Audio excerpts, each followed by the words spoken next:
Wow, it's the end of the year and it's time for the list. So today's list is my top 5 surprising whiskeys of 2025. Are you ready?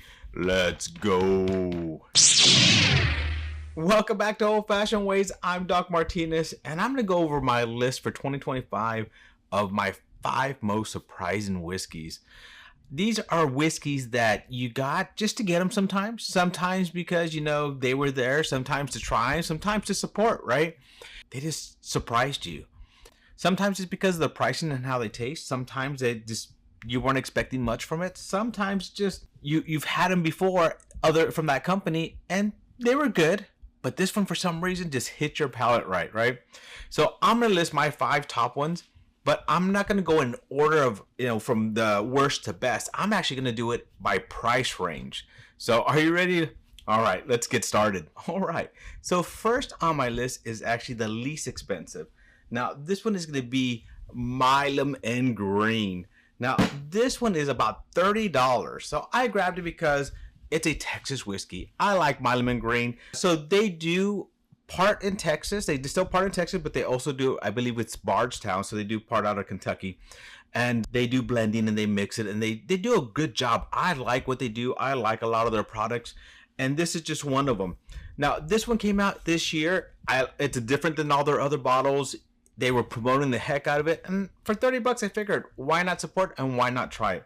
Well, I popped it open one day on the live and I was just surprised with it. Surprised enough that I actually did a review on it because I wasn't planning to begin with. So if you have not seen that review, I will leave a link for it right here. But for $30, and this one's 80 proof, and the flavors that come out of this are just amazing. I really do like this one. This is actually my second bottle of it.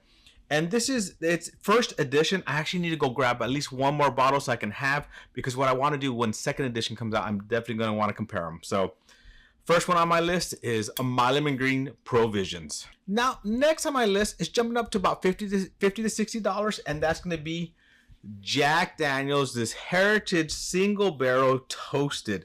Now, these are cool because they're becoming more of a staple. They were hard to get in the beginning, but they're a staple. And they're, as I said, they're about $55 to $60, so they're not unreasonable.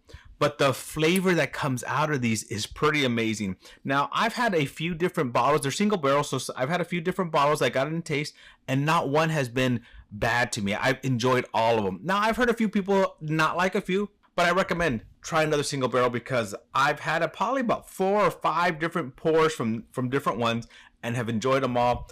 Lots of flavor, lots of just goodness in this, and I'm just really enjoying them. So for $55 to $60, I recommend grabbing one of these. It surprised me. Ooh.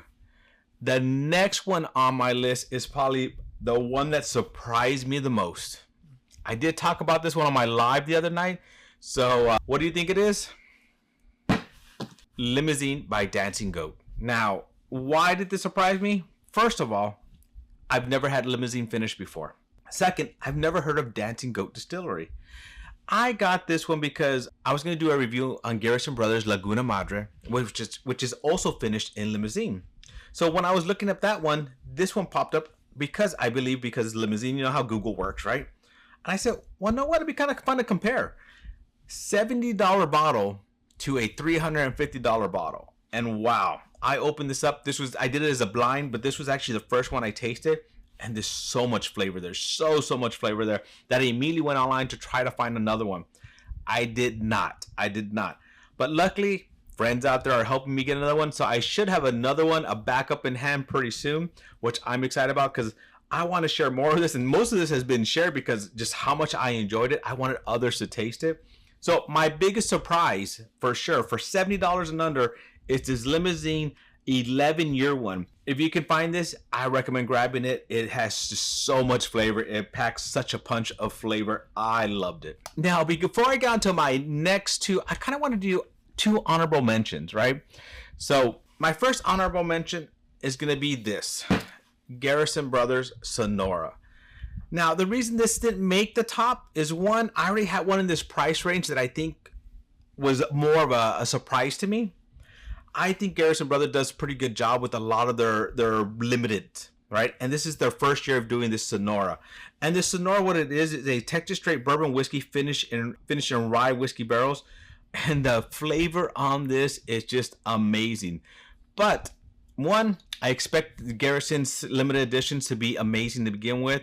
So I wasn't as surprised, but I actually think this is one of their best ones they've ever done. Next on my list is this one here.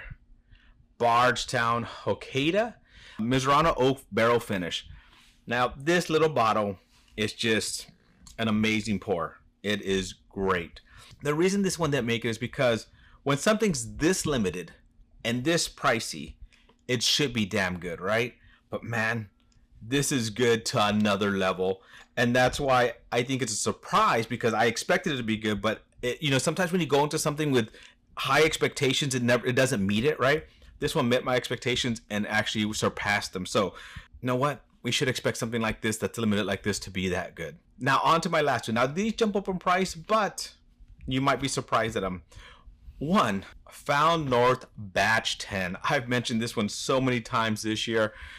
This one's a closed one because I actually finished the first one. I don't finish very many bottles. I have this one. I have the one I finished. My son has one at his house because he loved it too. Me and him enjoy this pour. We get to actually just sit down. When I go visit, we sit down, pop it open, have a pour together, get to talk. And that also makes it more special, but it's just such a special pour. Now, what makes this surprising is Found North does a lot of great stuff, but this is not one of their super allocated.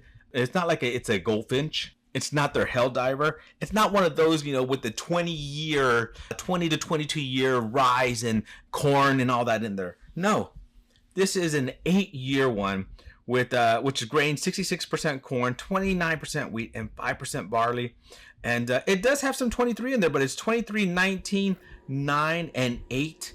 So a lot of age in here, a lot of just young to older. Lots of flavors in this. This one's $130 and worth every penny of it. This is probably my favorite Found North I've ever had, and it surprised the heck out of me. Their new Snow Day is actually really good, and I actually I tried that one just last night, and I definitely want to blind it against this one. But man, this is just a great pour. I highly recommend this one. All right, are you ready for the last one? Now, this last one's a lot more expensive. It's about $250, but it was still a surprise to me on how good it was. Have you guessed what it is yet? None other than this bad boy here. Yes, a Nancy Fraley blend. Of course, she'd come out on top, right? So it's $250. It is a limited edition, but this thing, it's a Frey Ranch. And I've had Frey Ranch, and it's good. I enjoy some of it. Some of it's kind of grainy. Some of it's kind of earthy to me. But this one is just one of those things that, wow, if I would have had to pour this and get Frey Ranch, that would never have been one of my guesses. There's so much complexity. There's so much flavor. There's just so much on the tongue, the mouthfeel. Everything about this is what you want, right? And yeah, definitely a great pour. Unfortunately, it is limited, but wow, great pour. One of my favorites of the year. If I was doing a video on my top whiskeys of 2025, this would be in that one for sure. As usual, Nancy knocking it out of the park. Love this pour. So this is my top 5 surprise whiskeys of 2025. Now, I asked this on the live the other night, and I had a lot of good answers, and there's a few on there that I didn't get to try. So I'm hunting some of those and hopefully get to try them. But this is what I tried this year. This is what surprised me this year, and I'm happy to share these. These are so much fun to have. And if you get to try any of these, I suggest you do. These are just for their price, for their flavors, for everything that they do. They just hit my palate right, and I'm glad I have them. I'm glad I got to try these whiskeys in 2025. Well, my friends, thank you for joining me on another journey down my whiskey rabbit hole. To our next journey, my friends, cheers.